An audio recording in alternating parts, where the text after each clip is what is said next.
Pasabog laban kay VP Sara. Ang revelasyon, suportado umano ng mga pogo at drug lord ang political campaign ng bise. Narito ang exclusive agenda report ni Dexter Ganibe ng Abante. Grabe mga kababayan, ito na po ang sabayan at umaatikabong huling hirit ng mga kakampwet. Nagsama-sama na po sila ngayon at talagang panggiba, paninira kay Vice President Inday Sara Duterte ay full force na po sila. Double time na ika nga mga kababayan. Sapagkat ito ngayon, yung alias Bicoy 2.0 sa pamamagitan nitong ni Madriaga, Ramil Madriaga mga kababayan, ay ibubuking po natin, ibibisto po natin kung ano po ang motibo nitong taong to at bakit bigla po itong lumutang at naninira dito sa ating pangalawang Pangulo mga kababayan. Dahil po dyan, no, nag-research po tayo at ito ngayon ang ating isi-share sa inyo kung ano po ang ating na-research patungkol po dito kay Mr. Ramil Madriaga mga kababayan. Isa po siyang ito. Panoorin po muna natin ang buong detalye kung ano po ba ang kanya ritong mga banat kay Vice President Inday Sara Duterte, mga kababayan. Pinondohan umano ng mga pogo operator at drug lord ang kandidatura noon ni VP Sara Duterte. Sinabi yan sa affidavit ng nagpakilalang dating bagman umano ng bise. Live mula sa TV5 Media Center, nangunguna sa balita si News 5 anchor Bok Edlingao. Bok, una sa lahat, sino itong nag-aakusa kay VP Sara at ano kanyang mga binunyag? Well, Jiggy, napaka-makulay nitong si Mr. Ramil Madriaga kung titingnan mo ang kanyang kasaysayan na dating kasamaan sa kolehiyo daw ni VP Sara. Naging na-link sa mga intelligence operations at intel units, for example, yung ISAP daw at PSG at later on yung Vice Presidential Security Group, among other things. Also, nung nakaraan din, siya rin daw ay nakulong at nakonvict. Nahatulan daw ng death penalty pero na-acquit eventually ng Supreme Court. Tapos ito na naman, siya na naman ay hinulid noong 2023 ng Hulyo sa kasong kidnap for ransom ng dalawang Chinese nationals at ngayon, kasalukuyan, siya po'y nakulong dyan sa Camp Bagong Diwa sa BJMP Annex sa Taguig City. So, very, very colorful. Pero mas makulay di hamak yung kanya mga siniwalat sa tulong ng kanyang abogado na alam nyo mga kababayan, kaya lang naman naging makulay ang kanyang isiniwalat dahil makulay talaga at napakaganda ng kulay ng political career nito pong si Vice President Inday Sara Duterte. Sa kabilang banda naman, yung kulay napakaitim, lalo na ng budhin nitong taong ito. Biruin nyo mga kababayan, siya po ay na-convict na dati at nahatulan po itong death penalty. Kaya lang po na-reverse no mga kababayan. At ang matindi pa nito, nahatulan na nga ito noon, na-reverse, ganito na naman ang kaso niya ngayon ulit. Nakulong, na-convict na naman ito. Ngayon mga kababayan, andito na naman ito siya. Grabe ano? Same pa rin ang kaso. At ang matindi dito mga kababayan, mayroon po itong na disgrasyang pulis, batang-bata, na parting taga dyan po yata sa Norte o sa Baguio. Something igurot mga kababayan. Panoorin natin tuloy lang po natin ang video ito dahil huhubaran po natin ang maskara nitong alias Bicoy 2.0 mga kababayan. Siguro kilala nyo na si alias Bicoy, di ba? Si Atty. Raymond Palad na aming nakausap kanina dun sa programang Storycon. Ayon dun sa affidavit na ni notaryo, sa tulong ni Atty. Raymond Palad, sinasabi ni Madriaga, among other things, na siya daw ay nag-deliver sa utos ni VP Sara at ng kanyang mga tauhan, including several active duty security officers ng ng Vice Presidential Security Group na mag-deliver ng ilang duffel bags ng pera sa iba't ibang lugar. Ay kagaya sa mga kababayan, isingit ko lang ito bago natin ipatuloy yan, no? Kasi yung notaryo nabanggit Notaryo nabanggit, di ba? Yung panahon ni pangalan nito, ni Sergeant Gutes, sa question yung perma ng abogado. Pero tingnan nyo nga ito mga kababayan.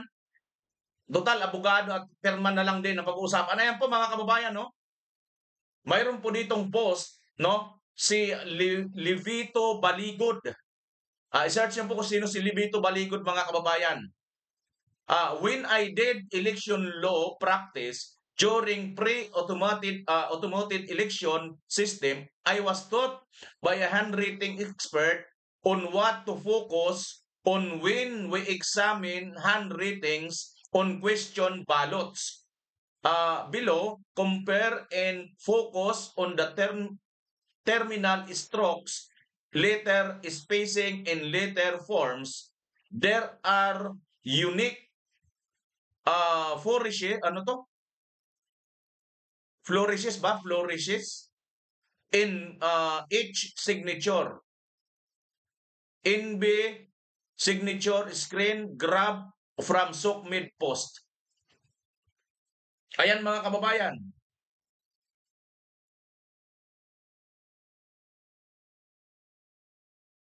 Ano to? Dr. Ramil L. Madriaga, founder, national convener. Doktor ba siya? Ito naman, Ramil Lagunoy Madriaga, Afiyan. So, kung itong pinost dito ay same na tao, itong si Dr. L. Madriaga at saka si Ramil Lagunoy Madriaga, Afiyan, same sila mga kapamangalan, mga kababayan, pero sa tingin nyo, same ba ang perma? Oh. Sa tingin nyo mga kababayan, same ba ang perma niyan? Ayaw ang mag-ano mga kababayan kung same. Oh, balikan natin ang balita dito sa... Tila may bagong whistleblower at bagong pasabog laban kay VP Sara. Ang revelasyon, suportado umano ng mga pogo at drug lord ang political campaign ng BISE. Narito ang exclusive agenda report ni Dexter Ganibe ng Abante. Submitted na sa Taguig Regional Trial Court ang notarized na 5 pages sworn affidavit ni Ramil Lagunoy Madriaga na nagpakilalang dating intel officer ng dating Pangulong Rodrigo Duterte at ni nooy Davao City Mayor Sara Duterte. Sa affidavit, idinitalye kung kani-kanino napunta ang confidential fund ni VP Sara noong 2022 na isa sa naging ground ng isinampang impeachment case noong nakaraang taon. Meron siyang kwento dito sa affidavit niya na yung pera inabot sa kanya doon sa area sa Ultra Pasig sometime December 2022. Minsan nagatid din siya sa parking ng ombudsman. Tapos somewhere sa Laguna sa isang mayor. Pero hindi niya na-meet yung mayor, of course, no? Tapos sinatid niya rin sa isang comedy bar na kung saan pagmamayari or madalas nakatambay yung mga classmates sa College of Law ni VP Sara. So siya yung delivery person. Bagman na matatawag natin. Nakasaad sa notaryadong sinumpaang salaysay, 4 na duffel bag na bawat isa ay naglalaman ng 33 hanggang 35 million pesos. Bukod pa iyan sa anyay 1 bilyong pisong i-deliver niya noong Pebrero 2020 sa Katarungan Village, Muntinlupa City na mismong ang dating Pangulong Duterte ang tumawag sa kanya para kumpirmahing natanggap na ito ng taong dapat makatanggap ng pera. Una raw siyang pinakilala sa mga Duterte noong 2016 campaign period ng taong dapat makatanggap ng pera. Sandali mga kababayan ha. Ito daw po ay may nag-deliver siya ng 1 bilyon, 1 bilyon sa isang van. Tingnan nyo natin mga kababayan itong isang van na ito na 1 bilyon kamo, no? Ang dami, alam nyo, ang dami pong mga ano nito Ang dami pong... Sige, ituloy-tuloy muna natin pero mamaya isa-isahin din natin yung mga pinunto dito ha. May papakita ko sa inyo mamaya. Wait lang. Una raw siyang pinakilala sa mga Duterte noong 2016 campaign period at nang manalo ay itinalaga siya bilang counterintelligence agent sa National Security Council at tumutok sa Oplan Double Barrel. 2018 nang pinakilala siya kay nooy Davao City Mayor Sara Duterte para magbigay ng mga intel report sa kandidatura nito sa pagkapangulo. Inatasan din daw siya ng Vice Presidente para itatag ang Inday Sara Duterte is my president o ISIP Pilipinas. Gamit umano ang pondo mula sa pogo at drug dealers. Katunayan niya, ang mister mismo ng alkalde ang nag-utos sa kanya para ilabas mula sa kustodiya ng Bureau of Customs ang kontrobersyal na magnetic lifters noong 2018. Kahit ito ay naideklara ng hot items at kalaunan ay natagpuang wala ng laman sa Cavite. Ang kwento niya sa akin is that alam niya na droga ang laman noon dahil isang Chinese ang tumawag sa kanya na isa sa kasamahan ni Michael Yang na sinabi, kontakin mo si ganito at tulungang ilabas yan. So definitely, the moment magsalita yung Chinese na yun, alam niya, drugs ang pinararating talaga. Kung hindi drugs, baril. Kaya alam talaga niya na drugs yun. Ayon sa abogado ni Madriaga, nais niyang mailabas ang kanyang personal na nalalaman dahil sa pangamba sa kanyang buhay, matapos umano ang ilang pagbisita sa kanya ng taong konektado sa Vice President. Nauna na ring naiulat ng kolumnistang si Ramon Tulfo ang pagbisita ni VP Sara kay Madriaga sa 10 oras ng gabi sa Camp Bagong Diwa sa Bikutan, kung saan nakakulong si Madriaga dahil sa kasong kidnapping. Ngayon anya ay alam na ang dahilan ng pagdalaw ng VP. Nakikiusap daw siya na wag nang kumibo si Madriaga tungkol sa pakikipagsabuatan ng mga Duterte sa mga pogo at drug lords.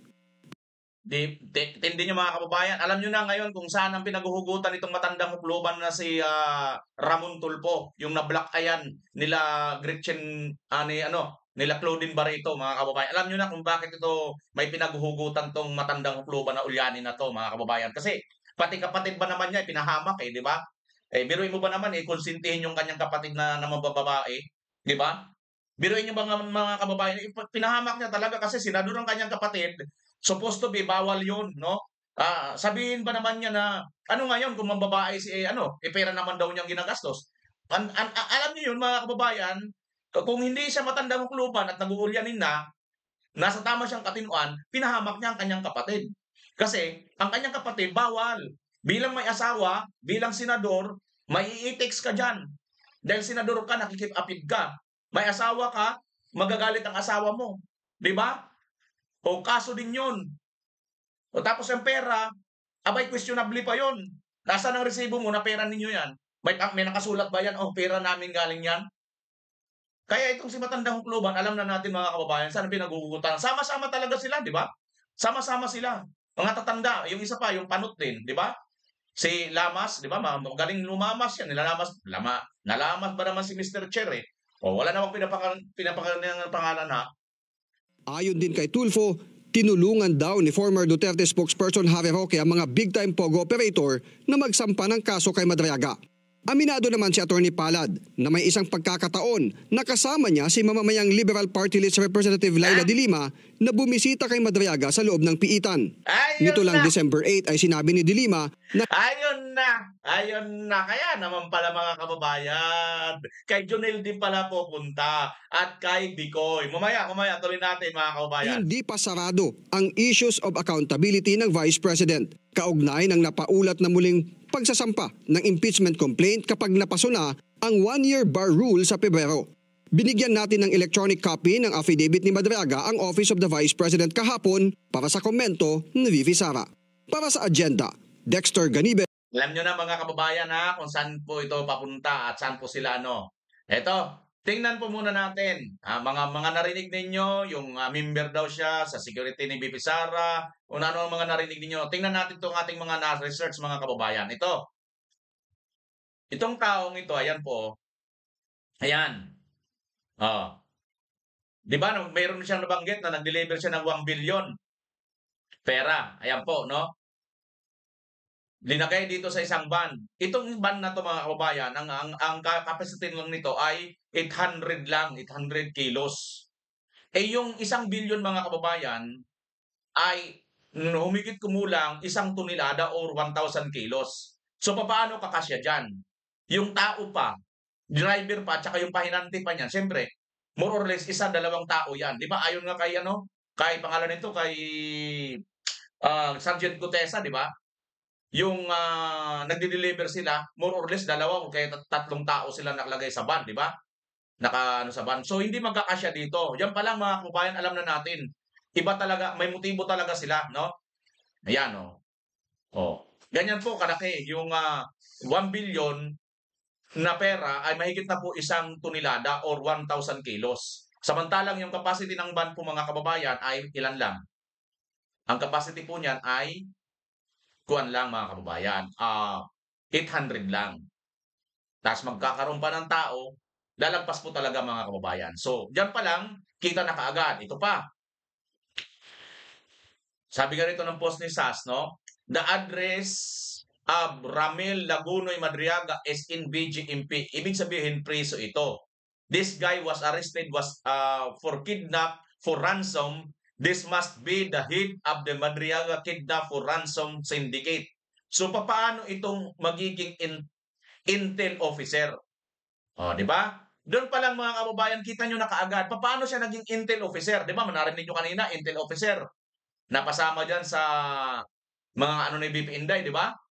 Ganyan po nila mga kababayan, itong pinapaikot ang istorya.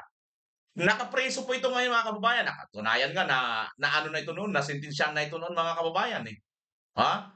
Nasintensyahan na ito noon. Ito, papakita ko sa inyo mga sentensya niya. Pero bago yan, ito pa mga kababayan ha. Ito naman ay pangalan nito, si Colonel Raymond Lachica. Sabi niya rito, wala akong ugnayan kay Ramil Madriaga at walang katuturan iyang mga pinagsasabi niya. Sabi ni Colonel Raymond Lachica. Philippine Army Colonel Raymond Dante P. Lachica, MNSA, has refuted mga kababayan, allegations circulating online that tie him to Ramil Lagunoy Madriaga, the former PSG officer who recently made claims involving high-ranking officials. In a statement, tinan mo hindi na nila inano mga kababayan, sabi pa kagad dito the former PSG officer, hindi naman yata ito naging PSG, pero bakit dinalagay na ng the former? And the statement released Thursday, Lachica said he has never met Madriaga, not had any personal or professional dealing with him. I categorically state that I do not know Mr. Madriaga and have no personal or professional dealings with him at any time. The officer said, any assertion, suggestion that I was associated with, recommended by, or work with him is false and devoid of factual basis. Lachica emphasized that assignments with the armed forces of the Philippines, especially in units tasked with securing national leaders, follow strict protocols and multi-layers vetting. He stressed that no private individual can influence AFP deploying or designation process. Kita nyo, private individual po itong ubok na to kidnapper na to mga kaubayan As a career official of the Philippine Army, I have always carried out my duties in accordance with lawful orders, established protocols, and the core values of the AFP. He added nothing that he takes exception to having his name used narratives that lack verification or institutional grounding.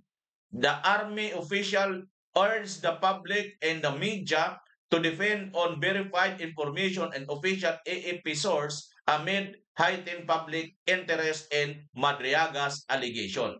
I remain ready to provide clarification to any competent authority as required, he said.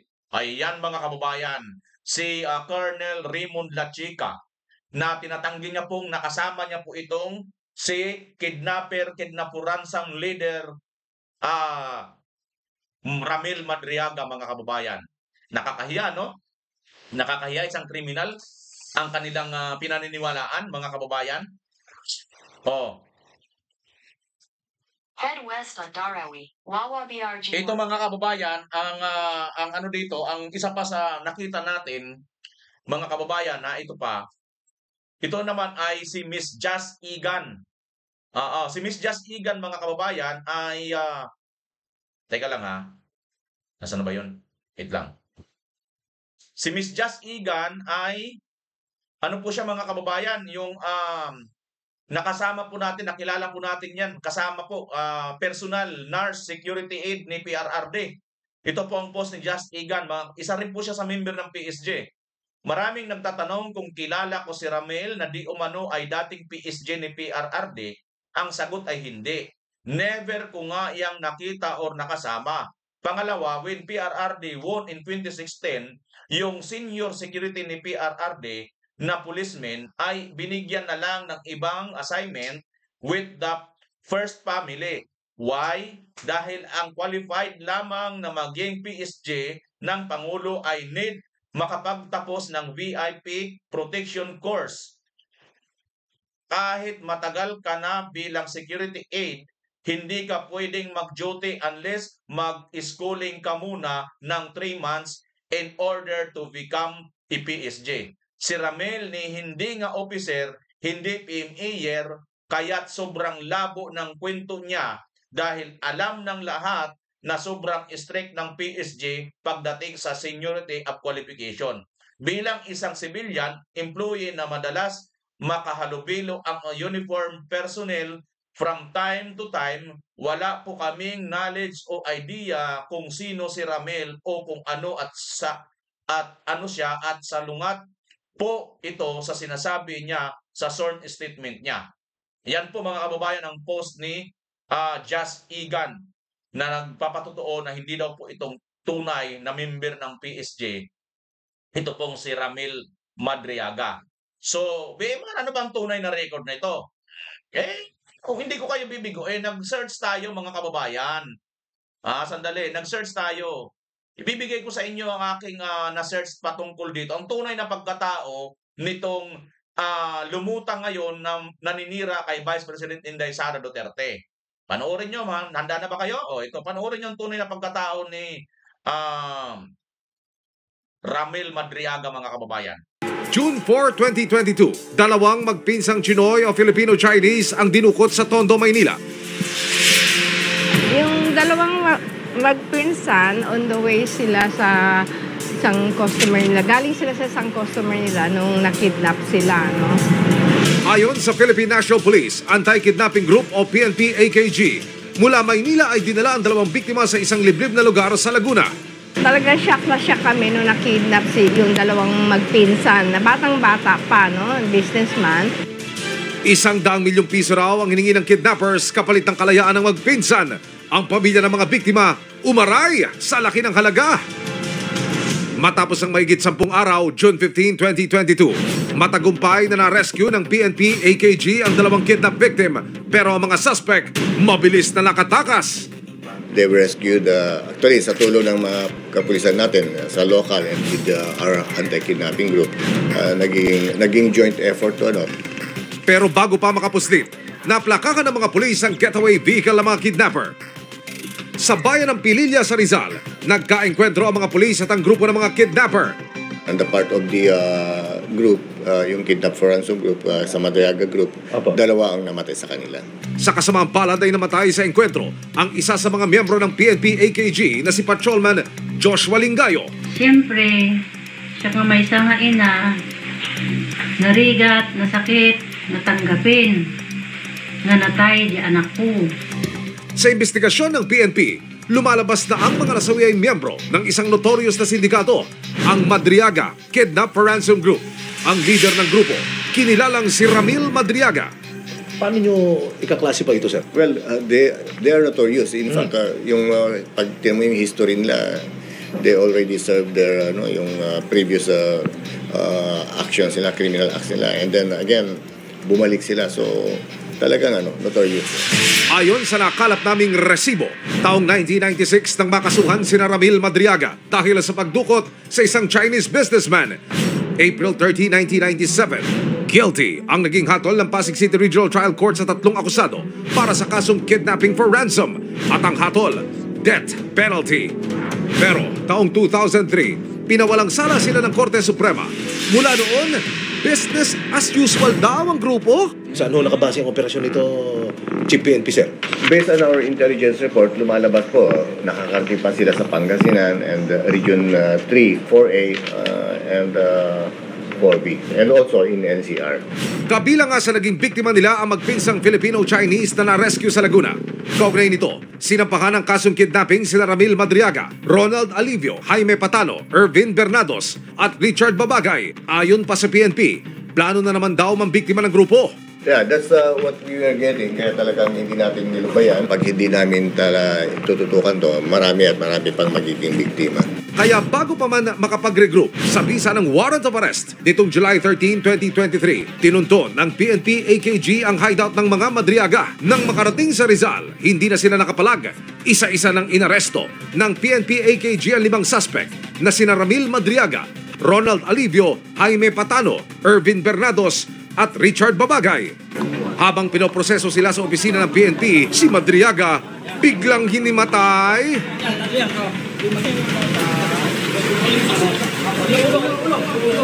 Isang farm sa Pangi, Laguna, mga armas nga ba ang nakatanim? Hideout to kasi ito ng isang kilabot na kidnap for ransom group. Sa bisa ng isang search warrant, susugod ang nasa higit 100 operatiba para bungkalin ang katotohanan. Sa bisa ng search warrant, madaling araw ng July 29, 2023, kasama ang resibo, nagtungo ang nasa 100 operatiba ng Laguna Provincial Police. Grabe mga kababayan, ito talaga resibo. Ha? Ito talaga resibo versus dyan sa nakakulong at naging convicted na kriminal na manira kay BP Sara. Ito naman resibo ito. Ito resibo ng pagkatao niya. Ano ba siya talaga? O panoorin nyo mga gonggong na sa sinasabi nyong paniwalang paniwala kayo dito kay Madriaga. O yan, panoorin nyo. Resibo ito ha. O, hindi ba ako may sabi niyan? JMA po, may resibo. At PNP anti-kidnapping group sa isang farm sa bayan ng Pangi, Laguna na pagmamayari ng... Alam nyo mga kababayan, pag hindi nyo tinanggap ang resibo nitong JMA, ang tawag sa inyo, bobo. Ganon. Ganon, 2.0 kayo. Tuloy. Mga Madriaga, ang mga nakatanim daw dito, mga armas, delikado. Ibig sabihin, GPNP, itong farm na ito hindi lang basta farm, kundi para safe house. Lumalabas po, talagang pag tinan mo yung profile, talagang mahirap pasukin. It's 8 kilometers away from the road. Masukal at hindi madali ang pagpasok sa nasabing farm. Talagang tagong-tago, well vegetated, and when it comes to positioning, talagang vantage point sila, may mahirap pasukin. At nang makalapit sa target, Baril! Baril! Bakbo! Baril! Go, go, go, go, go! Go! Baril! Dito! Agad pinadapa ang gwardya ng farm na nakilalang si Jonathan Arante. Nakuha kay Alan ng isang automatic rifle. Sa bahay, si Edwin Prestado. Inihain ng search warrant sa caretaker ng nasabing property na si Edwin Prestado. Meron kaming search warrant laban sa iyo for violation of RA 10591 o pag-iingat ng mga hindi lisensyadong baril. Matapos ipaliwanag ang pakay, nag-umpisa ng maggalugog ang Laguna Police at AKG. Unang ginalugad ng mga pulis ang sala ng bahay.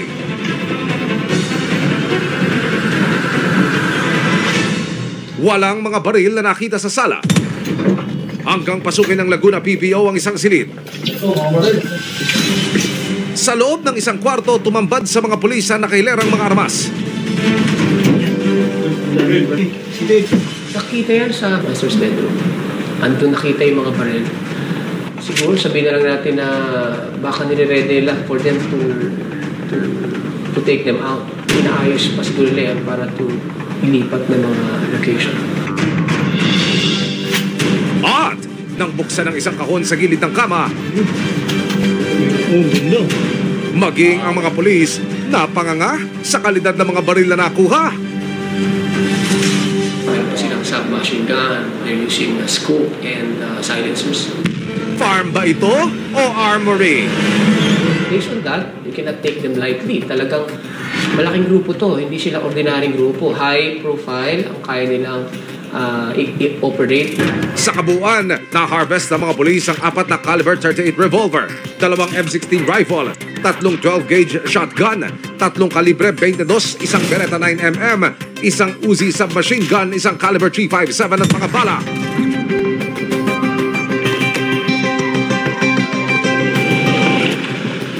Kasalukuyang nakapiit sa Laguna Provincial Police Office ang mga nahuli na sina Alan Lauranciano Guevara, Edwin Prestado at Jonathan Arante. Naharap sila sa kasong illegal possession of firearms and ammunition. Pero ang depensa ng mga nahuli, ako kasi tagapakain ng mga aso doon lang. Kaya yun, nandoon ako. Alam ko lang, ganyan. Uwi na ako, ma'am. Wala po akong alam. Kasi kung may alam po ako, hindi na ako lumapit doon. Chief PNP, anong kaso ang inihain nyo laban dito sa mga suspects, sir? Well, for committing yung violations sa crime natin for RA 10591, it's a violation of yung firearms and ammunition law natin. Samantala, sinubukan ng aming team na hinga ng panig si Ramil Madriaga hinggil sa mga nakumpiskang baril sa kanilang farm, pero tumanggi siya magbigay ng pahayag. Sa pagkakadakip ng Madriaga Kidnap Ransom Group at pagkakakumpiska ng kanilang mga armas, tila nabunutan ng tinik ang ilang naging biktima. Tatta, tanakulong, nagyan ng batay, iti anak ko, tinarag-anan pasit, ti barukong, kin panungkong. Talagang kinagagalak namin at pinagpapasalamatan namin ng AKG. Umaasa silang ito na ang umpisa ng katapusan ng halos 3 dekadang paghahari ng Notorious Madriaga Kidnap for Ransom Group.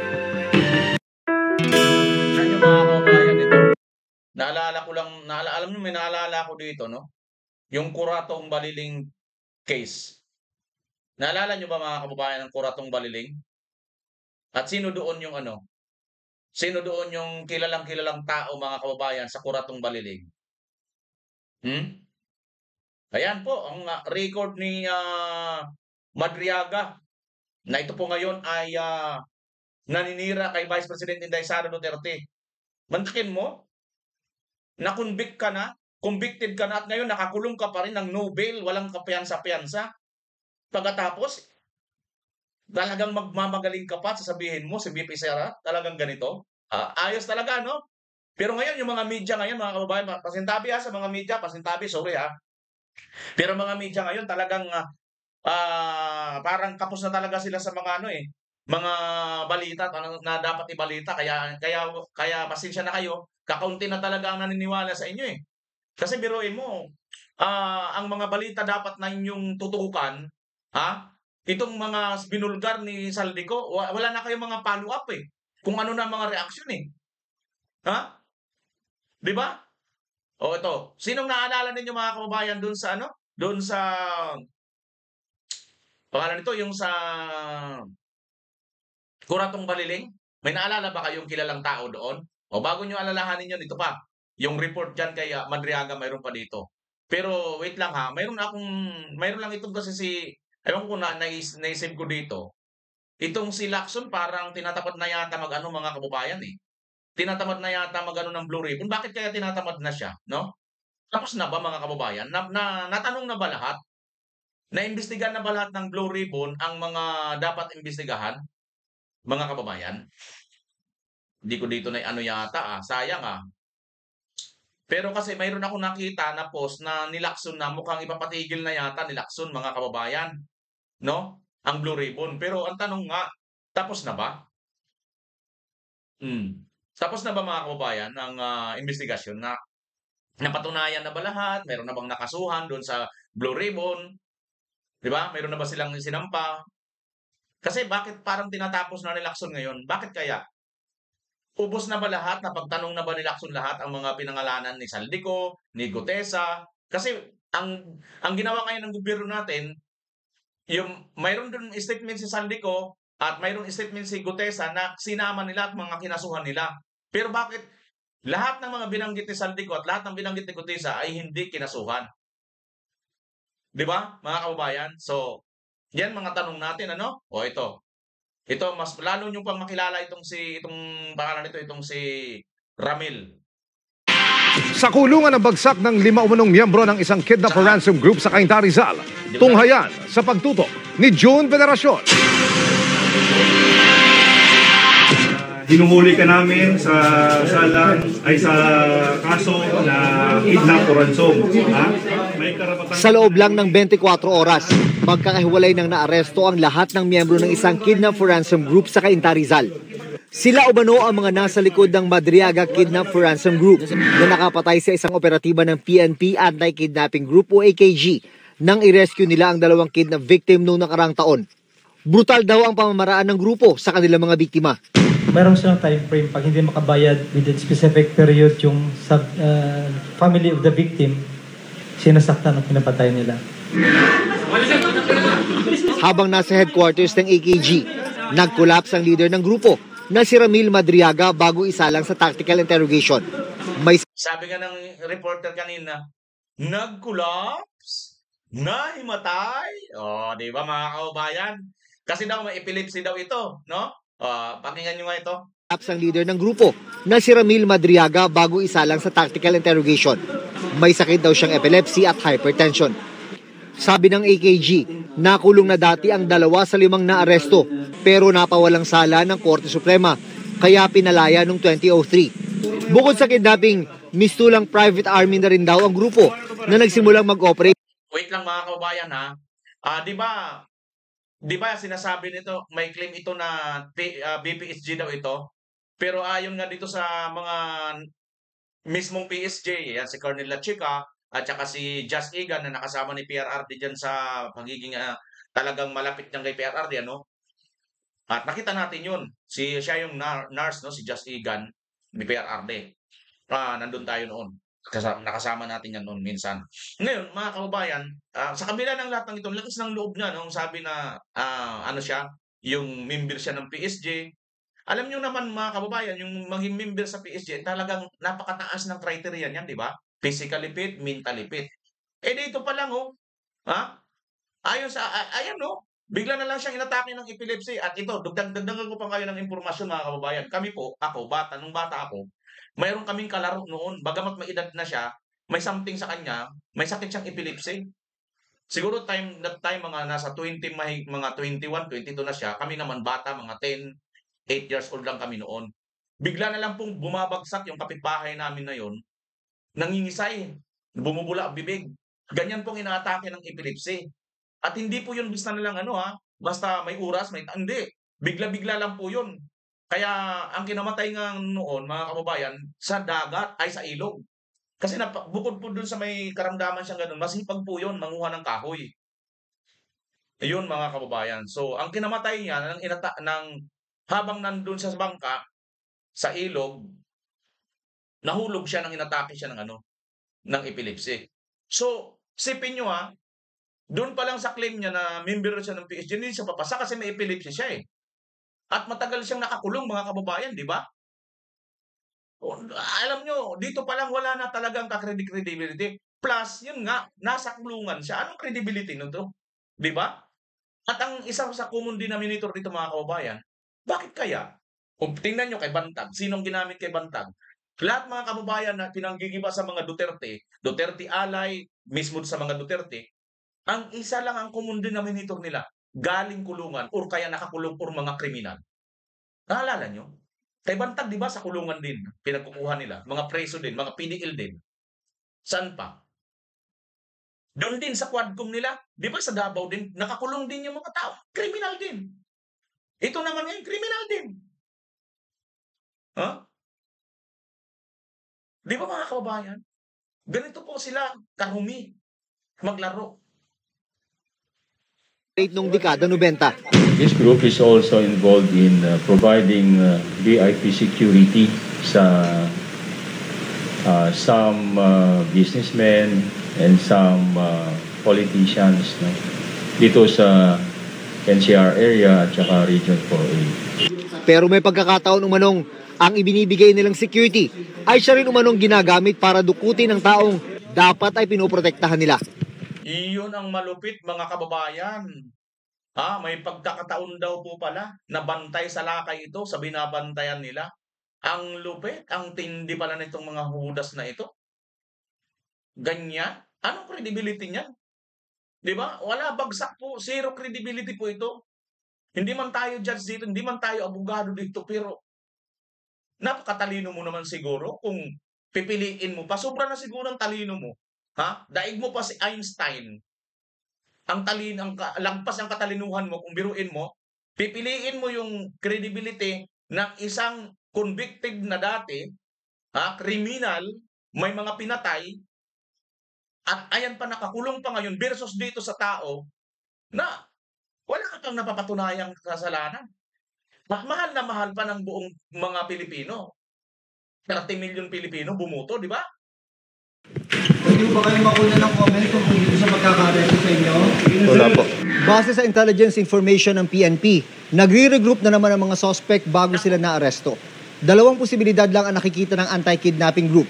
May dudukutin na naman sila o di naman kaya ay magsisilbing private army para sa paparating na barangay at SK elections. Para sa GMA Integrated News, June Veneracion, nakatutok, 24 oras. Iyon, mga kababayan. So nakilala nyo na si alias Bicoy. Alias Bicoy 2.0. Yan, nakilala nyo na siya. Yan pala yon, mga kababayan. Ito pala ang kanyang record. Ang lupit, ano? Ang tindi ng kanyang record. Kanina pa tayo alias Bicoy, mga kababayan. Bakit ba alias Bicoy ka? Kasi ito po si Bicoy, mga kababayan. Panoorin natin. The Metropolitan Trial Court or MTC of Manila convicted Peter Jomel Advincula alias Bicoy for the oust Duterte perjury case. The court found Bicoy guilty beyond reasonable doubt and sentenced him to 1 year and 1 day of imprisonment. Bicoy accused 3 lawyers of the Free Legal Assistance Group or FLAG, Attorney Chel Jokno, former Supreme Court spokesperson Attorney Ted Te, and former Congressman Erin Tanyada. He claimed they were members of Project Sodoma, which aimed to oust former President Rodrigo Duterte. Jokno stated that truth has prevailed and justice is served. Siyempre, malaking bagay yun. When you accuse somebody of committing a crime, nakakapanirang puri yun. Nakakasira sa reputasyon. At sa ilalim nitong desisyon, tingin ko, talagang makikita natin na kung may magsisinungaling at siya ay under oath, may pananagutan yan. And their names will be cleared of the crime that they have not committed. At least natuwid naman yung mga kumalat na balita noon na sinasabi nga nila na involved daw kami sa inciting to sedition at napakarami pang ibang mga krimen na pinasura nga ng Department of Justice at dapat lang kasi wala naman kami talagang kinalalaman doon. Meanwhile, Bicoy may still file a motion for reconsideration over the court's decision. Dante Amento, UNTV, News and Rescue. We serve the people. We give glory to God. Yan, si Bicoy, mga kabayan. Ito pa si Bicoy. Tanghali po. Oras na para sa may init na balita. Bumaliktad ang sumukong si Peter Jomel Advincula na nagpakilalang siya si alias Bicoy. Anya, si Bumaliktad, mga kababayan. Bakit bumaliktad? Bakit bumaliktad? Panoorin nyo bakit siya bumaliktad. Sinabing ginamit lang siya ng Liberal Party para siraan daw ang pamilya ni Pangulong Duterte. Hindi raw totoo. Yun naman po pala, mga kababayan. At sino ang ano nito? Yung naihi sa kanyang salwal, yung aso. Yung asong kanin. Yun ang nasa likod nito, mga kababayan, di ba? Ang kanyang mga alegasyon sa mga lumabas dating video na binansagang ang totoong narco list. Nauna naman nang itinanggi ng Liberal Party ang panibagong bintang ni Advincula. May ulat on the spot si Lay Alves. Lay? Rafi, kami sumuko sa pulisya si Jomel Advincula ang nagpakilalang Bicoy sa serye ng mga video na tinawag na totoong narco list. Mismong si PNP Chief Oscar Albayalde ang nagharap kay Advincula sa media. Bumaligtad si alias Bicoy at sinabing ginamit lang siya ng Liberal Party, partikular ni Senador Antonio Trillanes para siraan ang pamilya ni Sino na naman ngayon, mga kababayan, dito ang nasa likod nito si Madriaga. Hulaan nyo kung sino, mga kababayan. Sige nga, mahulaan nyo ba? Sino nasa likod ngayon dito ni Madriaga? Itong si criminal, kidnapper at mamamatay taong si Madriaga, mga kababayan. Sino nasa likod? Pangulong Duterte. Bahagi raw siya ng umunay Project Sodoma ni Senator Trillanes para pabagsakin si Pangulong Duterte. Layon daw nitong iluklok si Vice President Leni Robredo bilang Pangulo at gawing Vice Presidente si Trillanes. Kasama rin daw sa Project Sodoma si Senadora Risa Ontiveros at may binanggit din siyang abogado umano ni Senator De Lima. Bukod sa binagabag daw siya ng konsensya, natatakot din daw siya para sa kaligtasan niya at ng kanyang pamilya. 500,000 daw dapat ang ibabayad sa kanya para sa kanyang partisipasyon pero hindi na raw niya ito nakuha. Nilaglag na rin daw siya ng kampo ni Trillanes. ang patunay ng mga komunikasyon daw niya sa grupo ang hawak niyang ebidensya. Humingi siya ng paumanhin sa First Family. Matapos isa ilalim sa booking proceedings at documentation dito sa PNP-CIDG, ay dadalhin si Advincula sa korte sa Baguio na siyang nag-issue ng warrant of arrest sa kanya para sa kasong estafa. Handa raw ang PNP na bigyan siya ng seguridad kung hihilingin niya. Responsibilidad daw ito ng PNP kanino man. Rafi, Connie? Lay, nagpahayag ba yung PNP na iimbestigahan din yung mga naging aligasyon nitong si Bigoy, lalo pat yung kanyang akusasyon Liberal Party yung magpapabagsak sa kasalukuyang administrasyon, Lay? Tama yan, Rafi. Yun ang sinabi kanina ni PNP Chief Oscar Albayalde. Dahil tinanong din natin sa kanya kanina na bago ba humarap sa media si Bicoy ay naimbestigahan ba nila yung aligasyon nito at sinabi nila na hindi pa raw ito naimbestigahan at isasagawa ito matapos nga itong kanyang mga revelasyon, Rafi. At Lay, bukod dun sa sinasabi niyang komunikasyon na bilang ebidensya sa kanyang mga sinasabi, meron ba siyang ibinigay ng mga dates dun sa mga sinasabing nagkita sila nung mga kandidato ng 8 Diretso at yung mga personalidad na kanyang mga pinangalanan? Kanina, Rafi, wala siyang nabanggit na mga partikular na petsa, pero mainam nga na itanong sa kanya ito. Ang nabanggit niya kanina ay ilang mga lugar, kabilang yung mga ilang universidad sa Manila. At may nabanggit din siya na parang condominium na kung saan doon daw sila parating nagmi-meeting. At sinabi niya nga na yung kanila daw mga pagpupulong ay talagang parating tago. Kaya at yung komunikasyon din daw niya minsan ay hindi direkta din kay Senator Trillanes at meron siyang parang ibang parating kausap. At kanina may pinakita siya sa atin after nung press conference ng parang exchange of messages niya dito sa umano'y tauhan ni Senator Trillanes. At may reaction din siya, Rafi, dun sa sinabi ni Senator Trillanes na nagsisinungaling siya. Hinahamon niya ang senador na magharap daw sila para magkaalaman daw kung sino ang nagsasabi ng totoo, Rafi. At Lay, may tugon ba yung PNP? Bakit pumayag sila na mag-press conference itong si Advincula dyan mismo sa PNP? Gayong hindi naman nila naimbestigahan kung totoo yung kanyang mga sinasabi ngayon at bumaliktad na siya. Lay. Rafi, ang sinabi kanina ni PNP Chief ay si Advincula daw mismo ang humiling na gusto daw niyang humingi ng paumanhin sa Pangulo at sino naman daw ba sila para pigilan ito. At tinanong din natin na tinanong natin si PNP Chief kung ang ganitong oportunidad ba ay maibibigay din ba nila sa ibang tao na kung ang sasabihin naman ay kontra sa administrasyon.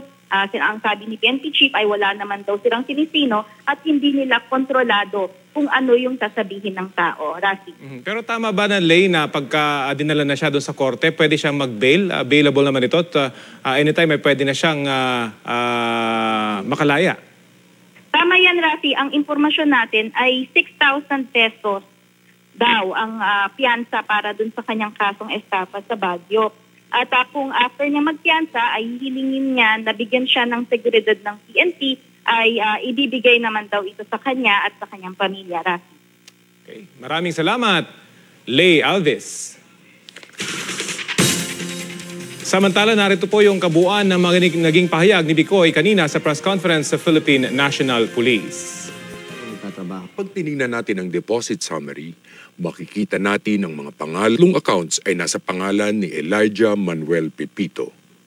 Dahil kapag napabagsak si Presidente Duterte, ang upo duly constitutionalized the Vice President of the Republic of the Philippines, Her Excellency Leni Robredo. And the Vice President will appoint from the Senate or from the House a certain congressman or senator to be the Vice President. And Sunny will be the line. Iyon, mga kababayan. Grabe, no? Biruin mo, pipili nilang maging Vice President si Trililing that time, mga kababayan, Mabuti na lang, hindi po sila nagtagumpay. Kasi nga po, ang katotohanan po talaga, mga kababayan, ay lagi po yan mananaig, At makikita nyo po, ang pagkasimilarity nitong mga naninira sa mga Duterte ay parehas lang po, mga kababayan. Mga nakakulong, nakulong, may mga kaso, may mga motibo, malisyoso, at mga pagbibintang at wala pong katotohanan. time to time po, ang mga Duterte ay pinagtatanggol po sila ng tadhana at ng kanilang prinsipyo, mga kababayan. So, napakaganda po kasi nga tayo ay nakaangla lang po tayo kahit ano pong mangyari, kahit anong panggigiba ang ginagawa sa atin, sa mga Duterte, no? Kahit sino po ang bumangga, hindi po talaga basta-basta nagigiba. Bakit? Kasi nandun po sila sa katotohanan. Oo, sabihin natin, hindi naman pwede nating sambahin itong si Pangulong Duterte, di ba? Ako man, hindi ko naman sinasambayan. Wala naman akong sinasabing sinasamba ko yan kung ano man, ano. Pero sa totoo lang mga kababayan, Duterte lang ang nakagawa ng mga hindi nagawa ng lahat ng mga nagdaang presidente. Una, yung totoong pagmamalasakit. Yun po ang wala sa kanila. Sabihin na lang natin lahat. Sabihin na lang natin nagawa na ng lahat nila. Pero yung totoong pagmamalasakit, Duterte lang. Duterte lang ang nakagawa noon. Kung disagree kayo, comment nyo bakit kayo disagree. Pero kung agree kayo, thumbs up nyo na lang. Dahil ako, may patunay ako dyan, mga kababayan. Ayan, nandiyan siya sa dahig, di ba? Nakakulong siya sa dahig dahil sa pagmamalasakit sa atin na mga mahihirap. Siya lang nakagawa noon. Kasi, pero kung hindi ka ba naman magmamalasakit, hindi mo alam kapitbahay mo rapist, hindi mo alam kapitbahay mo addict, hindi mo alam kapitbahay mo may mga titinding bisyo, di ba? Pero nung panahon ni Duterte, lumutang lahat, nakita lahat. Dahil nagkaroon po ng Oplan Tukhang, War on Drugs. Sa po yan sa Sadot. Bukod pa po dito sa mga kidnap or ransom sa panahon ng mga nakalipas na mga presidente. Ayun, kamukha nyo, no? Kidnap or ransom. Napaka-radical, di ba? Pinapatay nila ang kanilang mga pulis at ang mga kinikidnap nila pag hindi nagbayad, pinapatay. Ganyan yung mga panahon nila noon bago si Tatay Digong, di ba?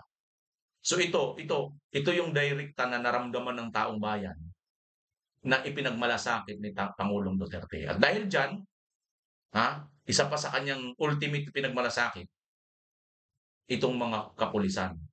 Dahil siya na lang ang umako ng lahat. Bagamat illegal pa ang ginawa sa kanyang pagdala doon sa dahig, tinanggap pa rin niya na ito ng maluwag.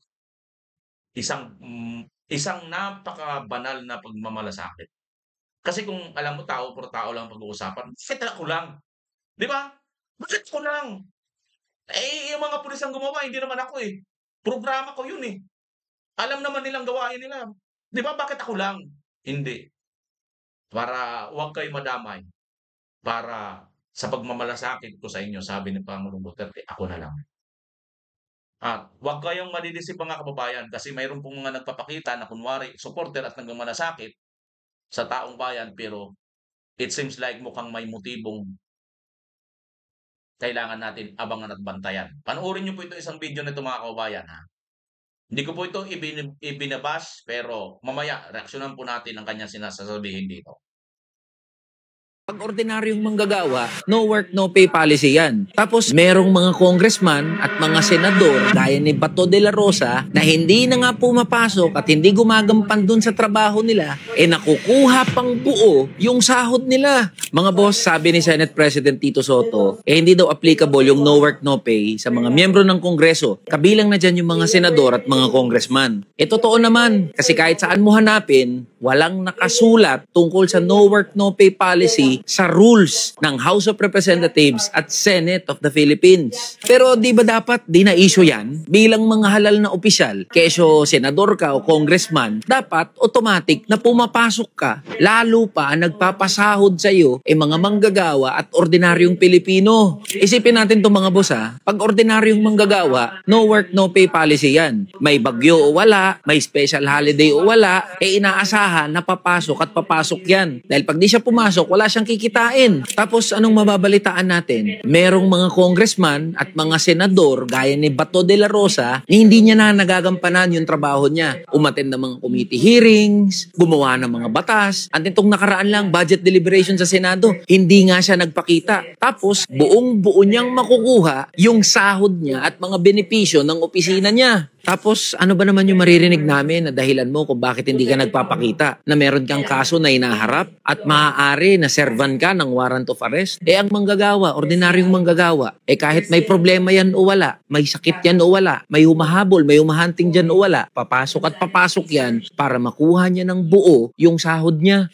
Akala ko ba, Senator Bato, matapang ka, taharapin mo yan. Akala ko ba bring it on at hindi ka natatakot sa kung ano man yung kaso na isasampa o maaaring warrant of arrest na ihain laban sa'yo. Hindi ba unethical na yung mga kagaya mong senador? Pati na rin yung mga congressman na hindi nagpapakita, hindi pumapasok, kumukuha pa rin ng sahod kahit walang ginagampanan na trabaho. Paalala ko lang sa inyo SG31 kayo. 300,000 kada buwan ang tinatanggap ninyo, pumasok kayo o hindi. Kung ano ang pamantayan na ginagamit sa mga ordinaryong manggagawa, ganun din dapat ang gamitin sa atin ng mga halal na opisyal. Kung no work, no pay ang isang ordinaryong manggagawa, ganun din dapat tayo. Kung sila ay nalilate at nababawasan ng trabaho dahil late nga sila at kadalasan nag-overtime pero walang overtime pay, yung iba pumapasok pa ng Sabado, Linggo at doon sa mga rest day nila, dapat ganun din ang asahan sa atin ng mga halal na opisyal. At sa'yo, Senator Bato de la Rosa, magpakita ka na, pasok ka na, ilabas mo yung tapang mo, wag lang puro sa press release. At sa mga kabaro natin, ng mga public official, mga congressman, mahiya naman tayo. Magsipasok tayo at gampanan natin yung trabaho natin. Alam niyo mga kababayan, napakarami po ng mga punto niya rito, pero iisa lang po ang buod. Una, ang plastic mo, boy. Bata ka pa. Hindi kita tinatawaran. Oo nga, congressman ka na at sasabihin mo sa amin, sino ka ba? Isa ka lang naman ordinaryong vlogger. Tama ka dyan. Pero ang aking pagiging ordinaryong vlogger ay kayang-kaya rin kitang punahin. Bakit? Kasi ikaw, isa ka rin opisyalis ng gobyerno. Congressman ka nga. Ha? Ikaw nga mismo nagsasabi, di ba? Hinahanapan mo ng dapat pumasok si Bato kasi nga sahod. Kailangan, Paano, boy, kung halimbawa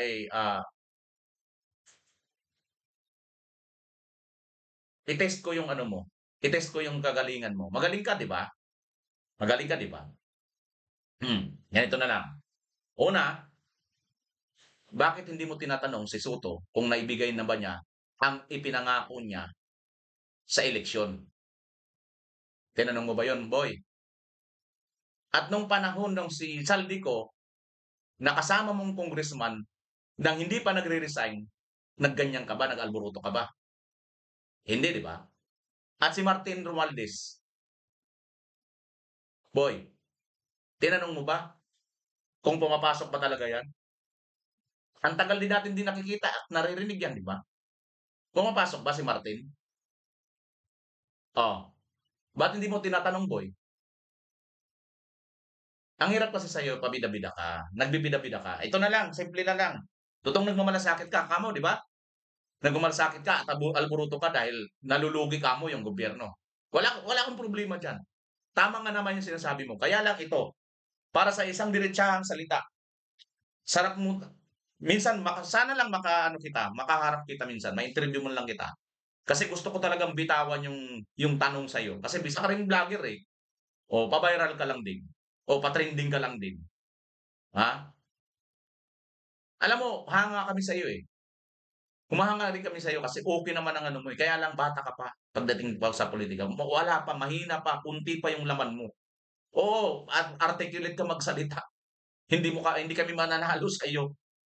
Pero maniwala ka, hindi uubra yung argumento mo na yan.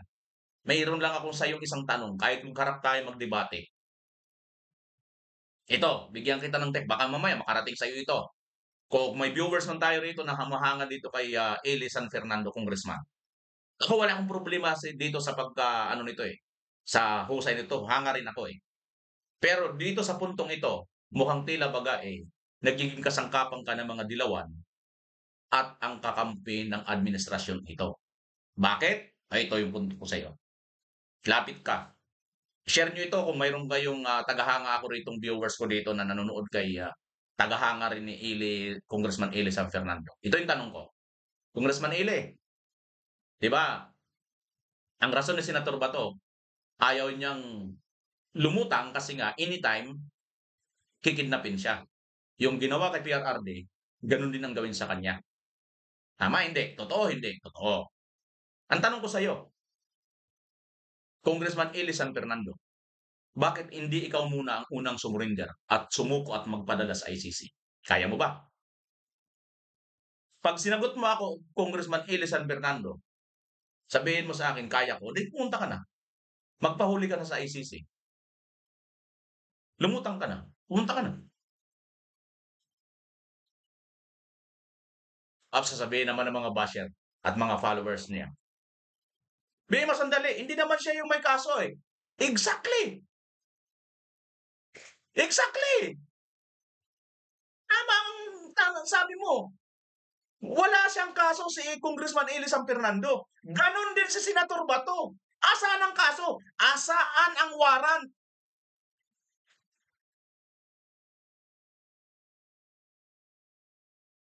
Kaya sabi ko sa iyo, Congressman Eli San Fernando, humarap ka sa akin.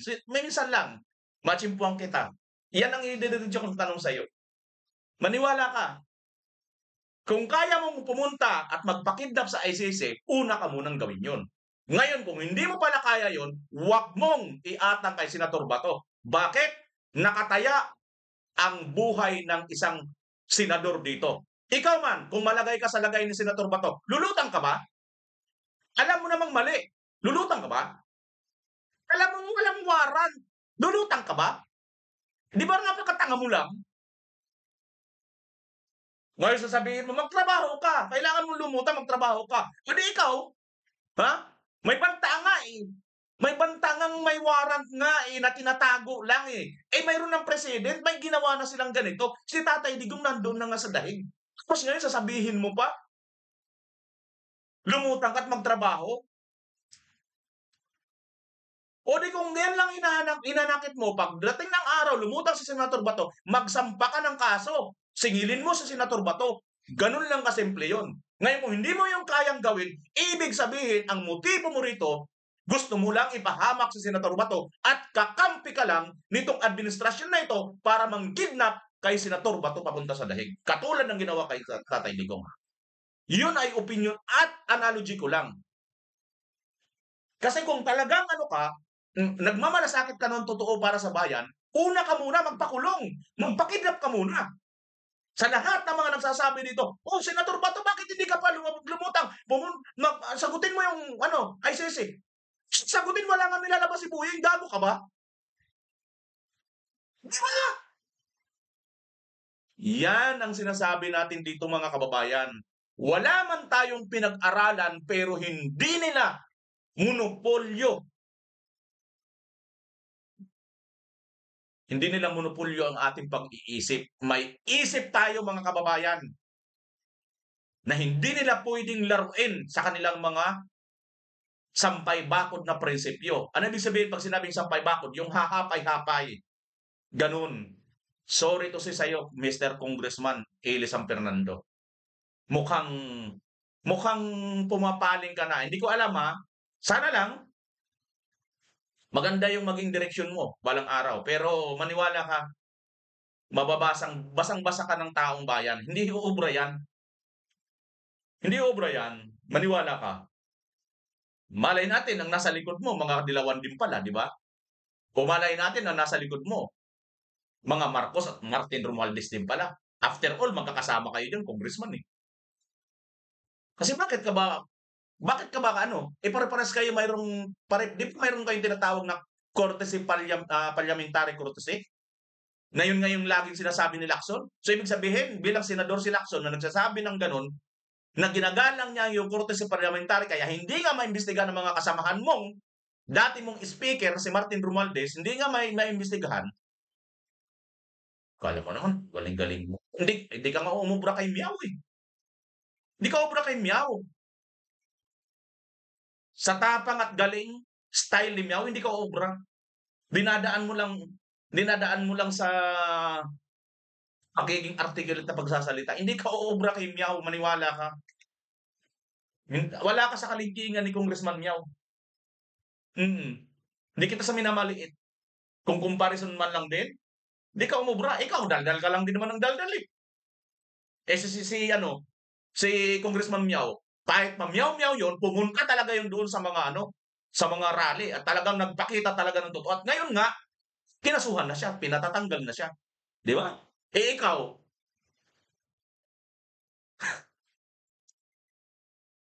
wag kami boy, wag kami. Utuin mo yung mga dilawan at ang mga loyalistang tanga. Mga kababayan, pansamantala tayo magpapaalam. Sana ay naunawaan ninyo ang ating reaction video katungkol dito. Pilipinas, as always. Bye-bye!